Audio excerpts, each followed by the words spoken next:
Hello, everyone. I'd like to welcome you all to the Bureau of Land Management's virtual public scoping meeting for the Uncompahgre Field Office Resource Management Plan Amendment and Environmental Impact Statement.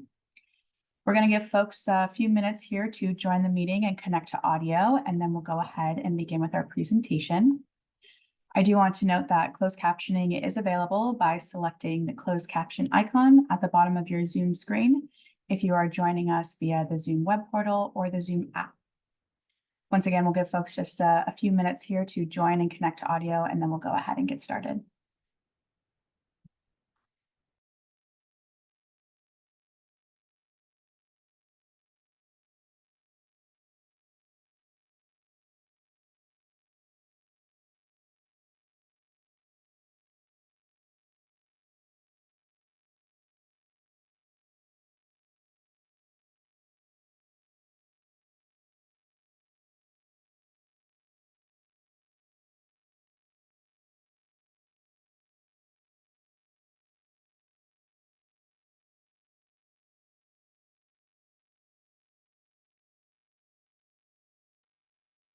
All right, again, welcome everyone to today's meeting for the Bureau of Land Management's Uncompahgre Field Office Resource Management Plan Amendment and Environmental Impact Statement. My name is Ali Yamnitsky. I'm part of the contracting team for this project, and I'll be one of your meeting facilitators today. We go to the next slide, please.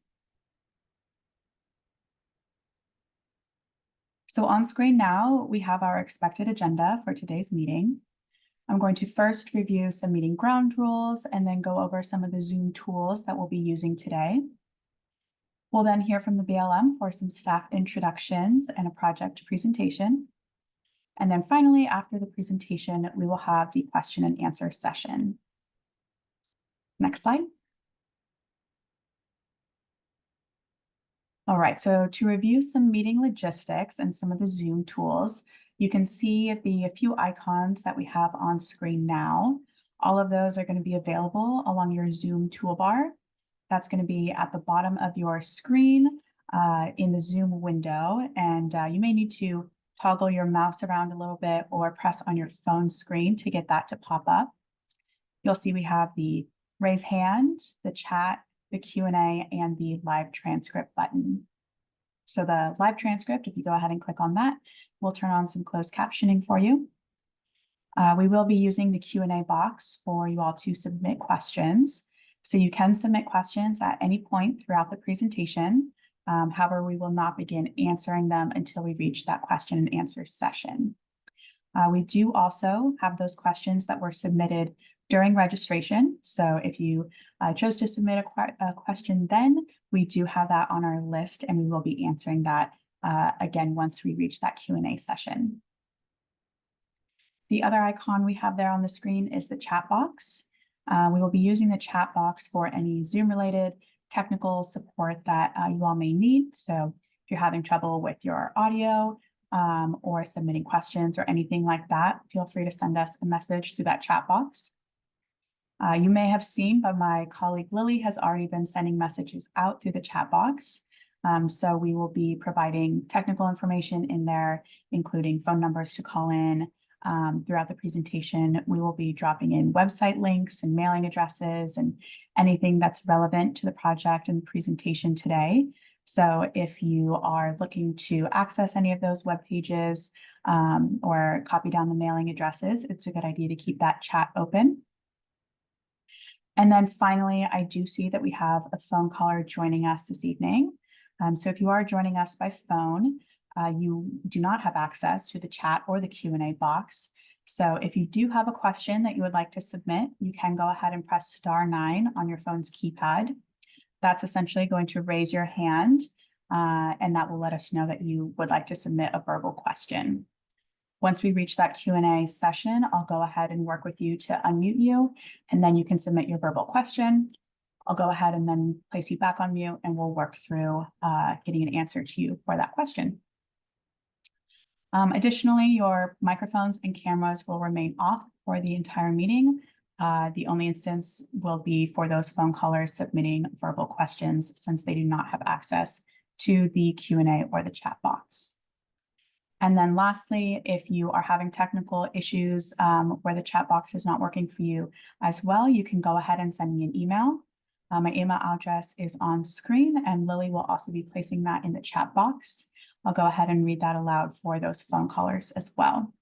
That is ALLI.YAMNITSKY@AECOM.com. Once we reach the Q&A session, I'll go ahead and review those instructions again, those of us who are joining by phone and for those who are joining via the web portal or Zoom apps. And I think with that, I'll pass it off to Stephanie Connolly with the BLM to go ahead and get us started today. Hey, thank you, Allie. Well, good afternoon, everyone. My name is Stephanie Connolly, and I have the honor of serving as BLM's district manager for the Southwest region of Colorado. The Uncompahgre field office is one of 3 field offices within the Southwest district. As the photo shows on the slide, the public lands within this field office are diverse and beautiful, including 4 major river systems in the Uncompahgre Plateau. The purpose of today's public meeting is to involve each of you early in the process to determine the significant issues to be analyzed in depth, and also to determine which issues can be eliminated from detailed study because those issues are not significant or relevant to the proposal. Public input is critical to ensuring local information about the planning area is gathered. Your information also helps the BLM and our cooperating agencies to consider alternatives, which will be considered by the state director for further analysis and ultimately be used to support a decision. I really appreciate your time and attendance tonight. I know folks are really busy, so I'll go ahead now and I'll turn this over to Angela, our project manager, for our presentation today. Thank you. Thanks, Steph. Well, welcome to the Uncompahgre Field Office RMP Amendment and Virtual Public Scoping Meeting. My name is Angela Losasso. I am the Uncompahgre Field Office Planning and Environmental Coordinator and the Project Manager for this RMP Amendment. As Stephanie mentioned, we're here today to provide you with the information that you need to meaningfully participate during this 45-day public scoping period. Before we get started, I'd like to introduce my colleague, Ed Franz, who will be helping us answer questions today. Hello, everyone. Ed Franz here. I have been in the Uncompahgre field office here for quite a while, but I'm currently serving as the acting field manager until we can get a permanent person in that position. So glad to be here today. I've kind of worked on a lot of the wilderness characteristics issues, so I'll be answering some of those questions. Thanks, Angela. Thank you, Ed. I also do want to acknowledge the cadre of BLM specialists that we have on our webinar today. They're going to be in the background providing support and expertise during the question and answer portion of the meeting, and we appreciate your support today. Our meeting today is going to consist of a 25-minute presentation, and then the remainder of the time will be dedicated to answering your questions. If you have questions as we go through the presentation, please feel free to put them in the chat box, and we will address them during the question and answer portion of the meeting. So with that, let's go ahead and get started. We'll start today with an overview of BLM planning. So first of all, what is a resource management plan, or RMP?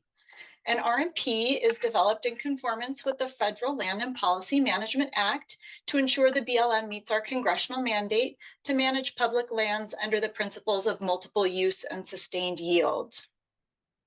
The resource management planning process is a key tool that the BLM uses in collaboration with interested parties to ensure we have a coordinated and consistent approach to managing BLM administered lands.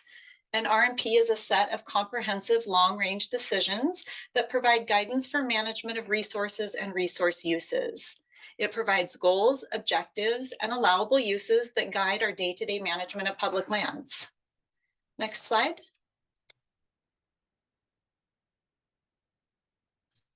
So when a modification of one or more parts of an existing RMP is required, the BLM undertakes an RMP revision or an RMP amendment.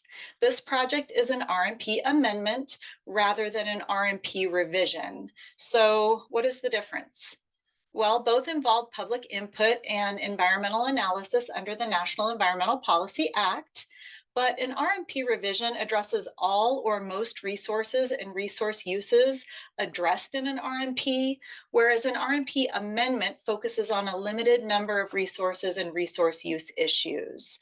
So again, this project is an RMP amendment, which means we're going to be focusing on just a few resources and resource uses. Next slide. So as I just mentioned, RMPs are developed in conformance with the National Environmental Policy Act, which means that an environmental impact statement is going to be prepared for this project. The graphic on this slide shows the steps for preparing an RMP, and it illustrates where we are in this phase of the project. We are at the top of the chart where the red arrows are pointing at public scoping. Next slide. So what is public scoping? Well, as we saw in the flow chart on the previous slide, the scoping occurs at the beginning stages of a major planning effort and is a public comment period kicked off by the notice of intent in the Federal Register. The purpose is to ask the public for help to identify new and clarify existing information and issues for consideration in preparing the environmental impact statement. Scoping is your opportunity to provide the BLM with new information that the agency should consider. In addition, scoping helps the BLM ensure a full range of reasonable alternatives is considered. This effort is designed to ensure that the plan is effective and widely supported. Next slide. So in the next few slides, we will get oriented to the project. This is a map of the decision area, which you might be familiar with. The green line is the planning area boundary. It includes all lands within the Uncompahgre field office boundary, regardless of ownership. The lands that are in yellow are the surface lands in the BLM decision area. This is the surface area within the planning boundary that is subject to decisions in this RMP amendment. The decision area is 678,400 surface acres across 6 counties, interspersed by U.S. Forest Service, National Park Service, state lands, and a substantial amount of private land ownership. Note that all the maps that I show in this presentation will be available on the project website. Next slide. So this is a map of the federal mineral estate in the decision area. It is about 963,300 acres. The yellow crosshatch is the BLM surface federal mineral estate, and the purple stripes is the split estate. The split estate includes the federal mineral estate underlying privately owned lands, city lands, and state-owned lands. And although the minerals underlying the U.S. Forest Service lands within the planning area are a part of the federal mineral estate, they are not a part of the decision area. The planning area boundary and the decision area within that boundary have not changed since the last planning effort in 2019. Our acres are a little bit different due to improved geospatial information, but the boundaries are the same. Next slide. So let's talk a little bit about the background for this amendment, which will help give you some context to formulate your comments. The Uncompahgre Field Office plan revision started with scoping way back in 2010. We published a draft RMP for public comment in 2016. The proposed RMP and final environmental impact statement were released in 2019, and we signed a record of decision in 2020. We received lawsuits from the state of Colorado, the Citizens for a Healthy Community, and the Western Slope Conservation Center. Our litigation with the state of Colorado was settled in the spring of 2022. In that, the BLM committed to initiating 2 plan amendments, one for statewide management of oil and gas and big game priority habitat, and one for range-wide Gunnison sage-grouse conservation. Both of those draft plans are out for public comment, which ends on February 6th. Our litigation with the Citizens for a Healthy Community and the Western Slope Conservation Center was settled a few months later in the fall of 2022. In those settlement agreements, the BLM committed to initiating an RMP amendment for the field office with a very specific scope. The BLM committed to a notice of intent 60 days after the notice of availability of the draft big game and Gunnison sage-grouse amendments. Accordingly, our notice of intent published on January 5th, 2024, initiating this 45-day public scoping period. Next slide. So our purpose is limited to fulfilling our responsibilities under the settlement agreements. We need to consider management of oil and gas, areas of critical environmental concern, and lands with wilderness characteristics.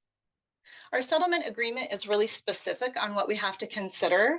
It's tiered from alternative B/B1 in the 2019 proposed RMP. That is the most protective alternative that we analyzed. Per the settlement agreements, we need to consider all of the ACECs that were previously analyzed under alternative B. And similarly, we need to consider management of lands with wilderness characteristics that were previously analyzed. And we're going to look at some maps of these areas in the next few slides. For oil and gas leasing decisions, per the settlement agreements, we need to consider more acres close to oil and gas leasing as compared to alternative B.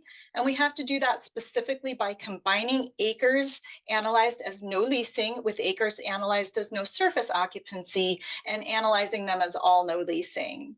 In addition, we need to consider a minimum of 350,000 acres that were previously analyzed as controlled surface use as no surface occupancy.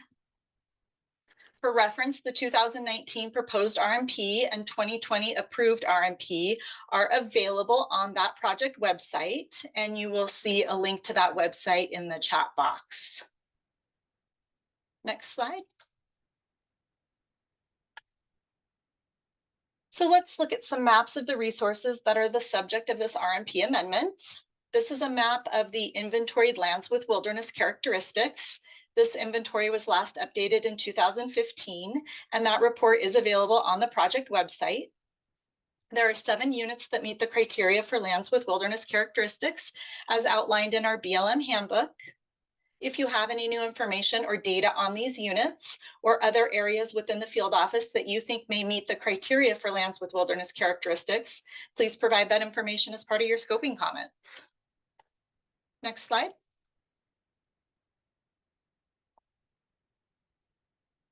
This is a map of our current ACECs in the Uncompahgre field office, designated in the 2020 approved RMP.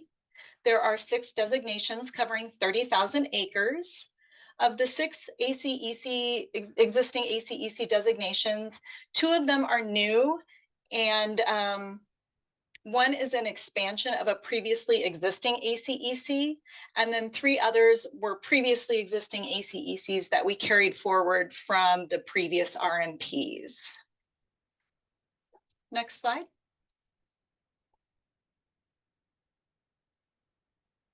This map shows the currently designated ACECs plus the 15 ACECs previously analyzed under alternative B, which we will be reconsidering in the settlement alternative. For some background, the ACEC nominations were solicited in 2010 as part of the Uncompahgre Field Office RMP revision scoping period. The BLM evaluated all of the ACEC nominations for their relevant and important values and summarized those in a 2013 ACEC report that is available on the project website. All of the ACECs that met relevant and important values were analyzed under one of the alternatives in the 2019 proposed RMP. Information on these proposed ACECs and any new information the BLM should consider relative to ACECs should definitely be submitted as part of your scoping comments. Next slide. This is a map of oil and gas potential in the decision area. The green is high potential, concentrated in the North Fork of the Gunnison River Valley and a parcel west of the Adobe Badlands WSA. Medium potential is in blue, concentrated on the west end of Montrose County. And low potential is in brown hash marks covering the east side of the Uncompahgre Plateau and the area north of the Gunnison Gorge NCA. The BLM is utilizing the 2012 reasonably foreseeable development scenario for oil and gas that was done for the initial plan revision. We have additionally produced an addendum to the RFD report, which accounts for the real world scenario that has played out in the last 10 years, including changes in technology and a shift from horizontal to lateral drilling techniques. The outcome of the RFD addendum does not change the predictions for high, medium, and low potential, but rather addresses those industry trends and changes in technology. Both the RFD and the addendum are available on the project website. Next slide.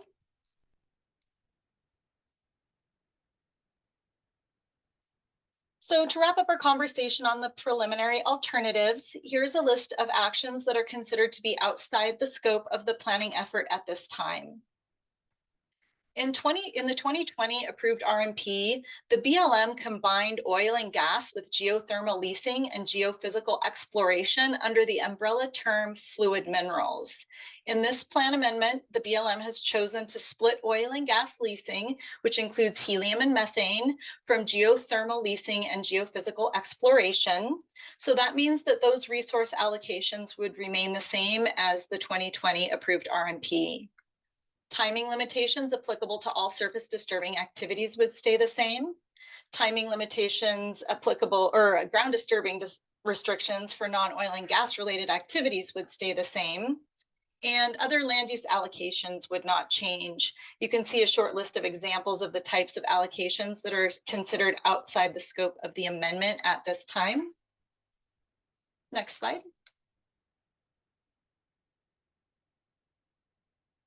The BLM has done a preliminary evaluation of the key issues to be analyzed in the environmental impact statement. They include big game habitat and Gunnison sage grouse, and we do intend to incorporate work from the big game and Gunnison sage grouse amendments to the extent that we can. We will also address issues related to BLM sensitive species, vegetation, climate, air quality, soils, water, cultural resources. You can see the list here covers most of the resources and resource uses we have in the Uncompahgre field office. The planning issue statements are available for public review and comment on the project website. Next slide. So we'll change gears a little bit now and talk about the details of public participation. These are the key times and events where the public can participate in the land use planning process. We have comment periods, public meetings, resource advisory council meetings, and a 30-day protest period. The BLM notifies the public of these opportunities through news releases, social media posts, Federal Register notices when appropriate, the e-planning website, and mailing outreach. Next slide.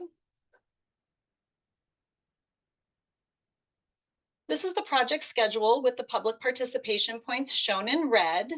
Now through February 20, we will be in the public scoping period.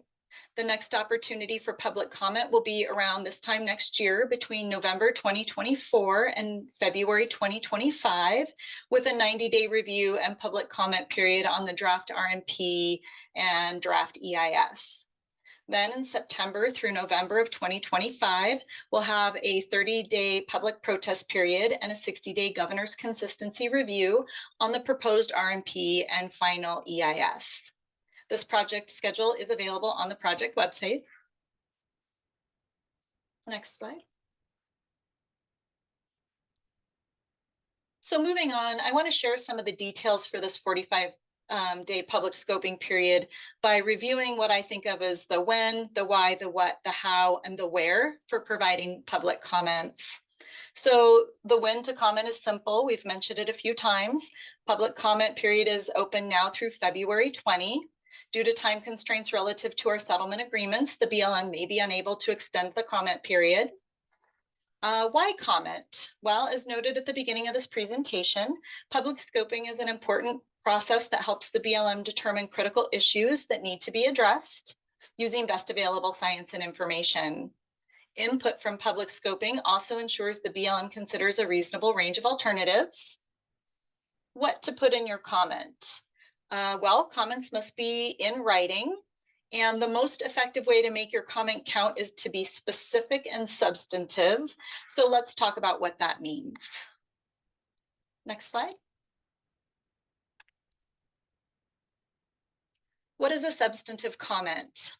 Here is a list of general suggestions for providing substantive input. On the left, you see some suggestions for what to include in a substantive comment. What many of these items have in common is that they are specific rather than general. And in addition to that, it's helpful if you give the BLM a rationale or a because statement for why the BLM should consider your recommendation or the information that you're providing.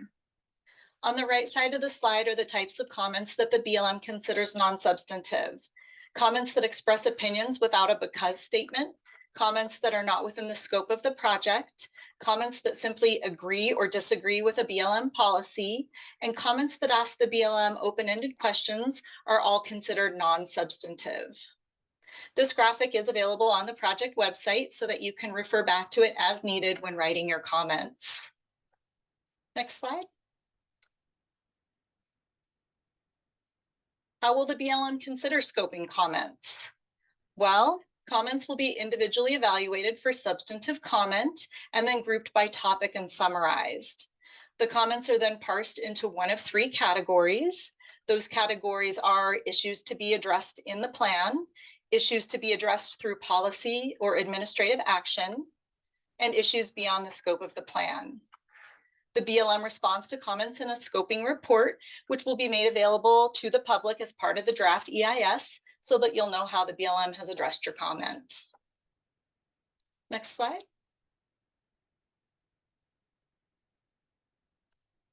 So that leaves us at where to make your public comments. The preferred method for submitting comments is on the Project ePlanning webpage, and you'll see a link to that page in the chat box. Comments can also be sent by US mail or hand delivered to the Montrose Public Land Center at the address shown on the slide. And I think that address will be going into the chat box as well. I invite everyone to attend our in-person open house meeting at the Ute Indian Museum in Montrose on February 1st. You can also submit comments by hand at that time. I encourage folks to come to that event, visit with our BLM interdisciplinary team, and ask more questions. And those details going into the chat box. If you'd like to be added to our project mailing list so that you receive notifications of public participation opportunities for this project, there is a project email to make that request. It's on the slide and also in the chat box. To ensure that your comments are counted and considered, we do ask that you please avoid submitting comments to any BLM email address or individual. Finally, I want to note that I have sent you to the project website multiple times today. However, if you prefer hard copies of any documents or resources, I would be happy to help you with that. Just send an email to the project email address or just give me a call, and my name and phone number are in the chat box for you. Next slide. I'll close the presentation portion of the meeting by thanking everyone for their attendance and participation today. Your engagement during scoping is a critical part of the land use planning process, and I appreciate your time.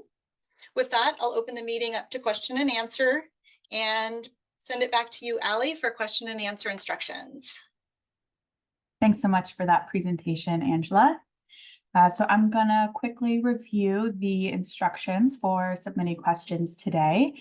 On screen, we kind of have some verbal cues of how to do that. And then again, I'll go through those phone caller instructions as well. So you can go ahead and click the Q&A icon that's going to be at the bottom of your screen along that Zoom toolbar.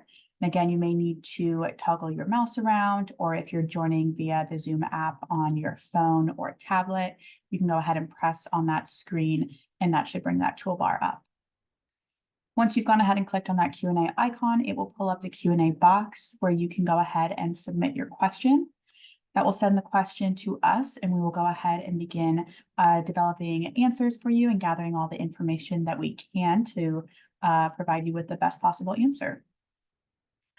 For those joining us by phone today, you can go ahead and press *9. What that's going to do is raise your hand. I will then identify you by the last 4 digits of your phone number, and we'll walk through how to unmute, and then you can go ahead and submit a verbal question. I do want to note that we are in a virtual setting, and as such, it may take us just a few moments to develop answers, find information, get your questions in, and work through logistics to provide you with those answers. So we do appreciate your patience with us. We do have about 30 minutes for Q&A today, so feel free to go ahead and submit those questions through that Q&A box, or raise your hand if you're a phone caller. And as I stated earlier, before the presentation, we do have those questions that were submitted as part of your registration. So we will start with those today and get through those answers.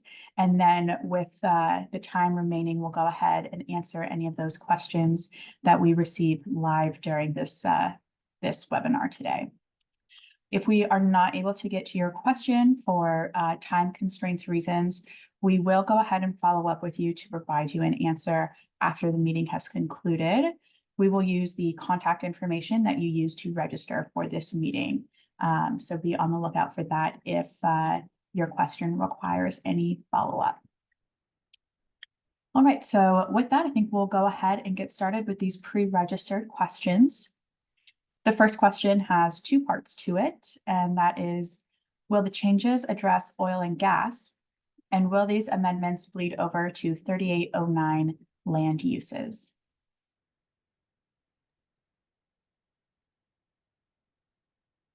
Thanks, Sally. That's a great question. So in two parts. For the first part, yes, based on the settlement agreements, this RMP amendment evaluates management of oil and gas leasing decisions. Specifically, this RMP amendment is going to consider increasing the areas closed to future oil and gas leasing, as well as applying no surface occupancy, which is NSO, or controlled surface use, or CSU, development constraints. For the second part of this question, the decision space is limited to oil and gas leasing. And so we would be excluding the solid leasable minerals mining that falls under the 3809 regulations. Great, thanks for those answers, Angela. We'll go ahead and move on to our next pre-registered question, which is split estate managed by both entities? Yeah, this is a great question. Split estate can be a little bit tricky. Split estate is the federal mineral estate where the surface is owned by the state or private entities or under the jurisdiction of another federal agency, and then the mineral estate underlying that surface is owned by the federal government. For split estate where the surface is state or privately owned lands, the BLM is the lead in evaluating and leasing the federal mineral resource regardless of the surface owner. For split estate where the surface is managed by another federal agency, the BLM defers to the surface managing agency. One exception to that in our decision area is the National Park Service Curacanti National Recreation Area. The BLM will be making decisions for the Curacanti area because they are withdrawn BLM lands. And as part of that withdrawal, the BLM and the National Park Service agreed that the BLM would retain oil and gas leasing decisions on both the surface and the subsurface mineral estate.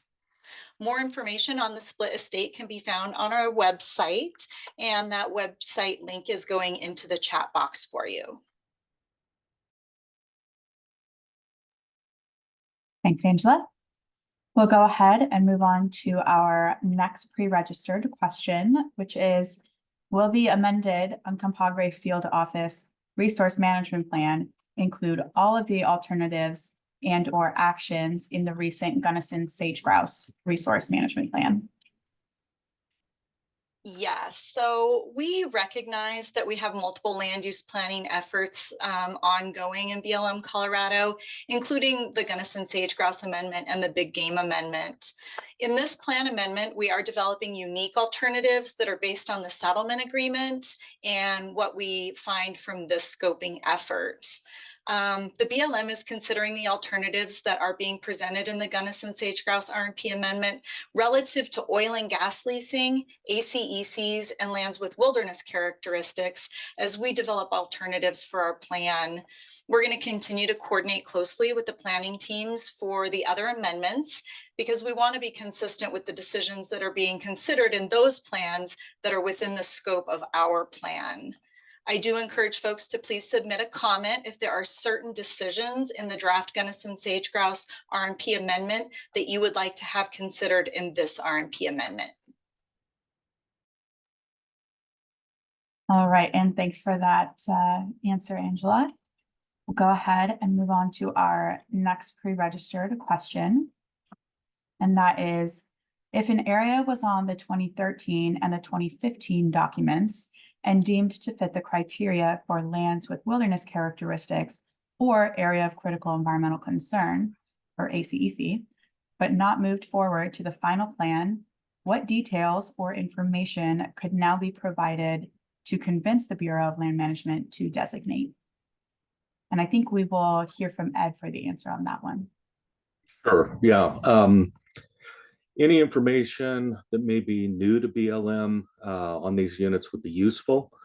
For example, for lands with wilderness characteristics, they're evaluated for roadless size, naturalness, outstanding opportunities for either solitude or primitive and unconfined recreation, and supplementary values. Those would be things like ecological, geological, educational, scenic, or historical values.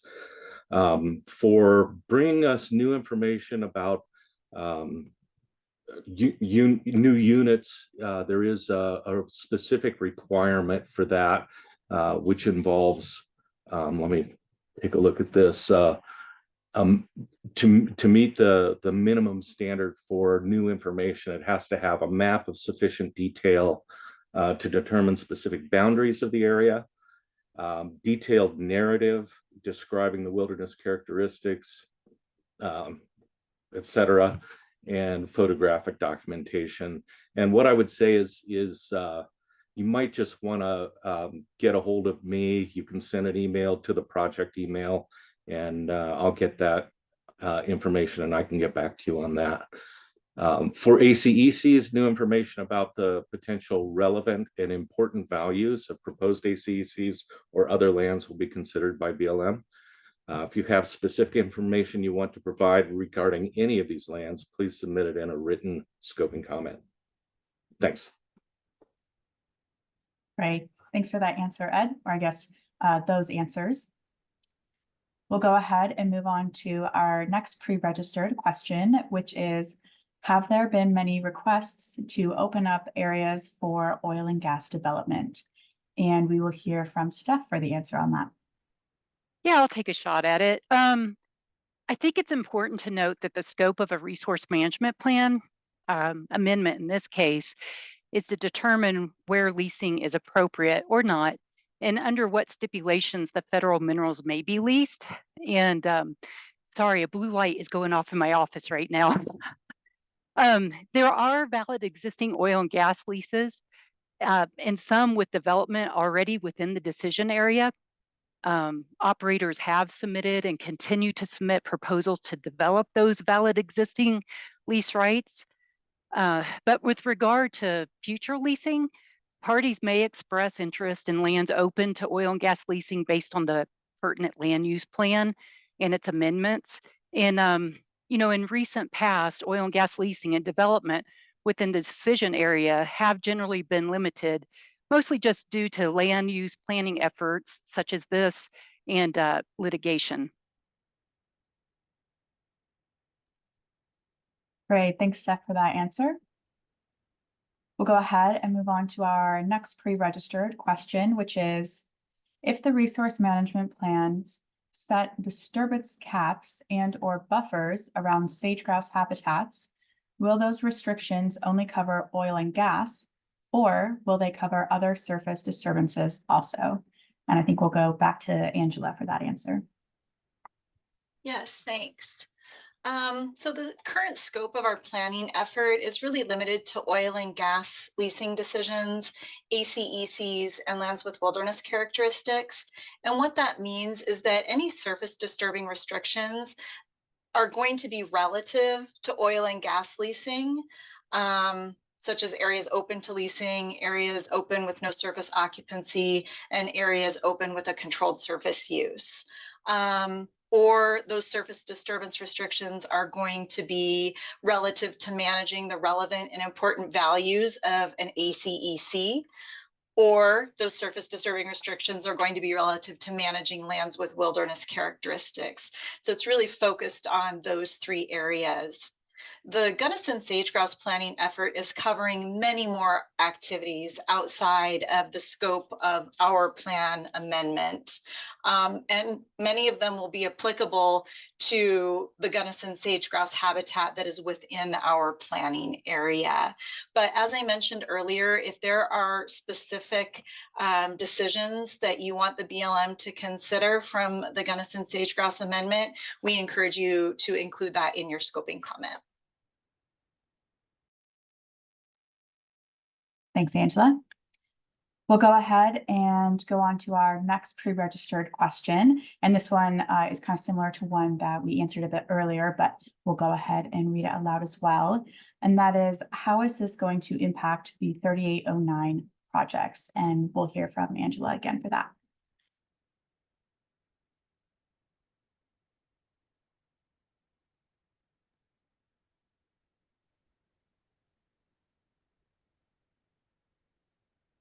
So I think we kind of covered this earlier with a question, but the scope of the planning effort, again, is specific to oil and gas leasing.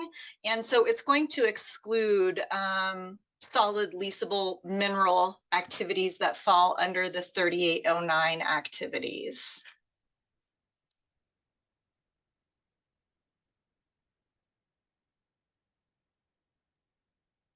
All right, thanks for that. And we'll go ahead and move on. And I believe this is one of our last pre-registered questions, and then we'll go ahead and get into our live questions for today. That question is, what is the Bureau of Land Management's legal authority for excluding Bureau of Land Management minerals under private and Forest Service surface from the planning process? And I believe we'll hear from Steph for that answer. Yeah, so the decision area for this plan amendment, as described in the notice of intent, includes the federal fluid mineral estate underlying BLM lands and other state and private lands. The BLM will follow the long-established protocols for fluid mineral leasing, where the federal fluid minerals are beneath National Forest System lands. The BLM manages the nation's subsurface estate in coordination with respective national forests and their relevant forest plans. The U.S. Forest Service and the BLM coordinate efforts like NEPA for issuing leases or development plans while maintaining the decision-making authority for each agency. The Grand Mesa Uncompahgre Gunnison National Forest currently has a moratorium on fluid mineral leasing until their forest plan revision is completed. Once they complete the forest plan revision, they intend to conduct an environmental impact statement for fluid mineral leasing. And for more information on oil and gas leasing program, we'll put that into the chat, and it's got some of the legal authorities there. Right, thanks, Steph. Thank you. All right, and our next question is, does this scoping phase include nominations for ACECs or areas of critical environmental concern, or is it exclusively about oil and gas leasing? Yeah, so per the settlement agreements, the BLM is required to consider the 15 ACECs that were previously analyzed under Alternative B of the 2019 proposed RMP. And those 15 ACEC nominations encompass about 216,000 acres, or close to 1/3 of our decision area. So they do cover quite a bit of land. If you have any new information on areas not already being considered for an ACEC designation that you'd like to propose, or if you have any new information on the lands that are already being considered, that information is definitely being accepted during the scoping period. I will say that ACEC nominations that are duplicative of the previous plan and already being considered under the settlement alternative may be less constructive because those areas are already being considered under the settlement alternative. All right, thanks, Angela. We'll now go ahead and begin with our live questions. And we'll go ahead and begin providing the answers to those questions that have been submitted today during this webinar. So one question that we received that I'll go ahead and answer myself is, how many people are attending today's meeting? And so webinars can vary. I think yesterday we had around 20 folks at our maximum who joined the webinar and saw the presentation. And today we're around 15 or so. Of course, those numbers do tend to trail off as we get to this Q&A session and kind of get through folks' questions and towards the end of the meeting, but that's about where we're sitting today. So I hope that answers that question.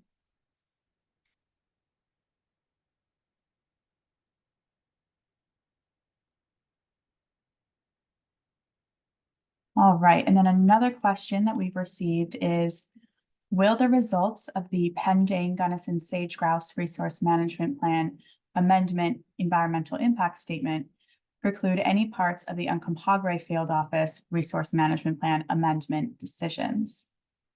And I think we'll pass that over to Angela to answer.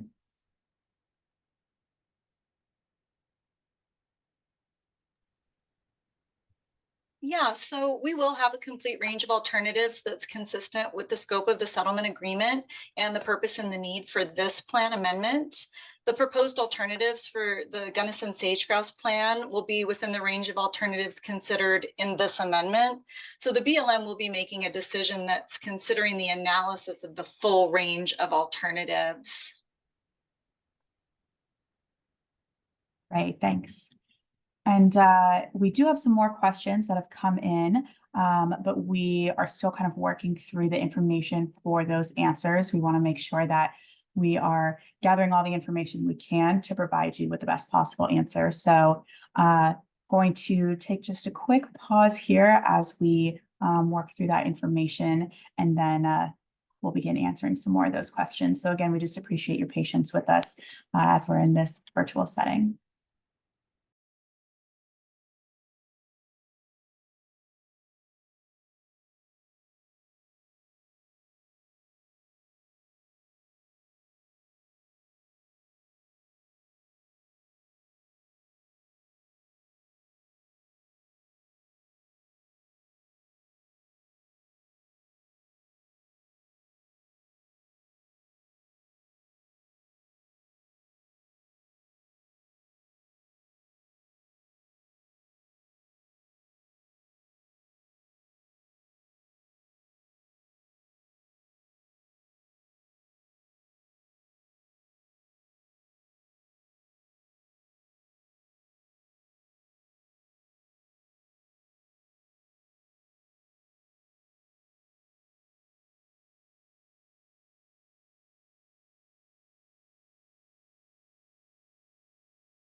All right, so our next question is, are there geothermal leases in the field office? And what is the geothermal potential? They kind of go hand in hand there. Yeah, that's a good question. There aren't any geothermal leases in our decision area currently, and we've not had any expressions of interest for that type of leasing. Generally, we do have high potential throughout our field office. If you know our area at all, there's some hot springs scattered out throughout our decision area. So we do have high potential for geothermal leasing, but we don't have any going or expressions of interest at this time. Right, thanks, Angela. And again, we do have a couple more questions queued up here and still just working to find the best answers and information for you. So appreciate your patience with us.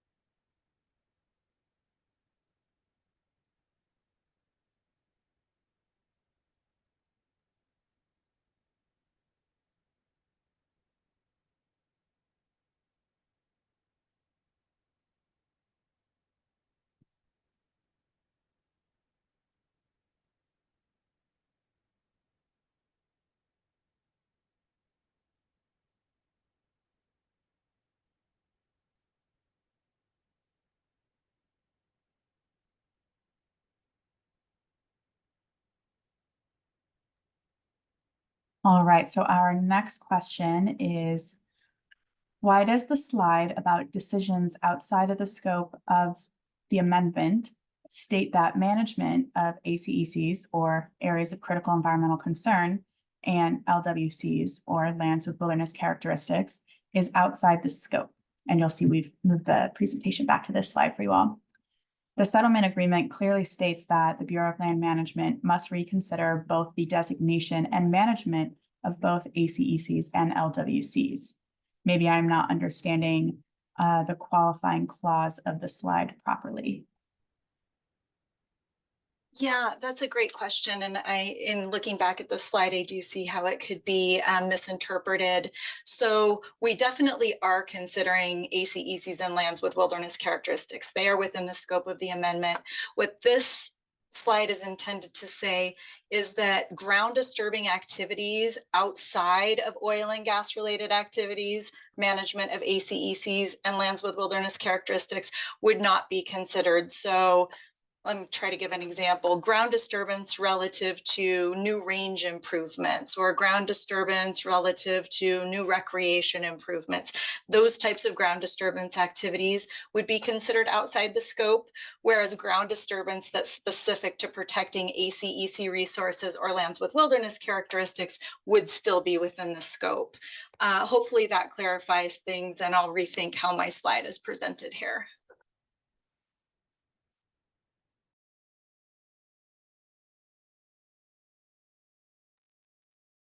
Thanks, Angela. And again, we do have some more questions queued up. And again, we're just waiting to develop those. I do see that we're getting some questions in through the chat box, and we will be accepting those. However, I do want to make sure that folks are also submitting those through the Q&A box. That just kind of helps us track the questions that are coming in and those that we've been able to answer here live. We have about 7 minutes or so left in our meeting today. So like I stated earlier, if there are questions that we're not able to answer live this evening, we will go ahead and follow up with you via the contact information that you use to register for the meeting. But submitting questions to that Q&A box kind of helps us keep track of that and then make sure that we are able to follow up with you. So we do appreciate you submitting through there. And just check to see if any of these questions are ready to go.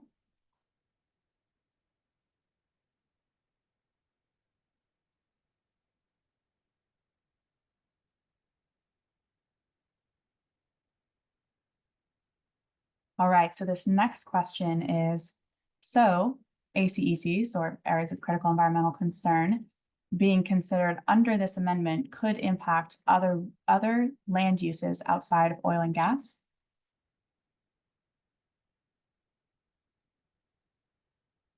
Yes, so potential ACECs are going to be considered in one or more alternative, and the potential management of that ACEC will also be described, and that could include all different kinds of land uses related to protecting the relevant and important values of the proposed ACEC.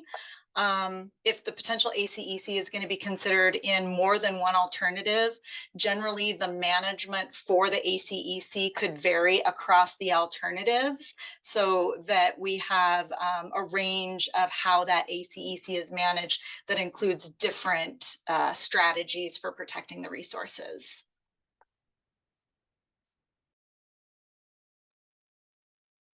Right, thanks.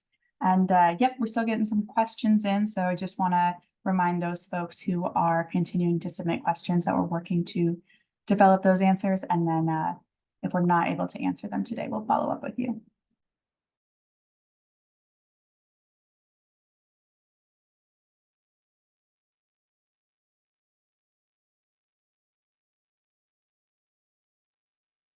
All right, so our next question is there a way to view the ArcGIS files and the data that was used to create the PDF files that are available on the website? So we won't be able to provide the ArcGIS files, but we are working to create KML files that can be used in Google Earth. And we're getting those ready over the next few days. We'll be posting those to ePlanning. It'll include the decision area, the fluid mineral estate, the oil and gas potential, ACEC designations, existing and proposed, the lands with wilderness characteristics inventory, all the maps that we saw in the presentation and that are on the website. So hopefully those KML files will be available very soon and will help you do your own sort of investigating for geospatial information. All right, thanks, Angela.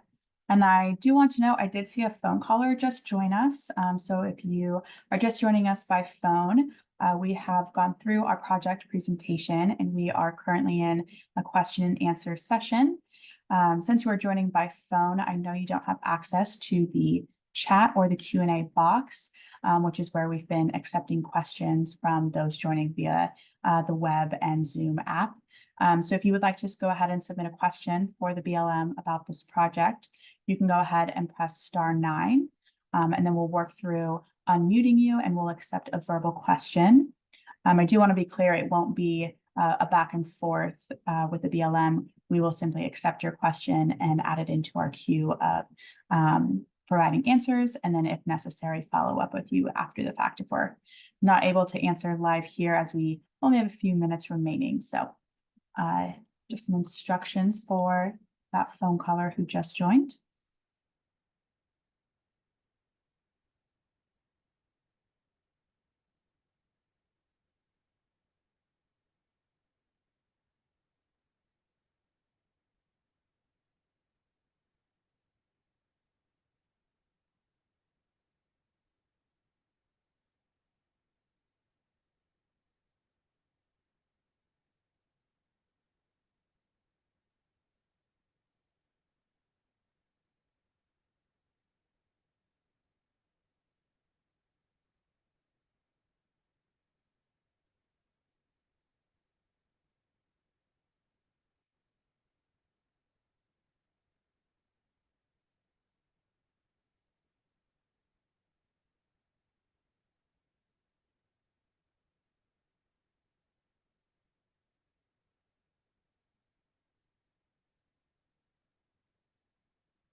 All right, and since we have just 1 minute remaining here, we'll go through this final question before we close out.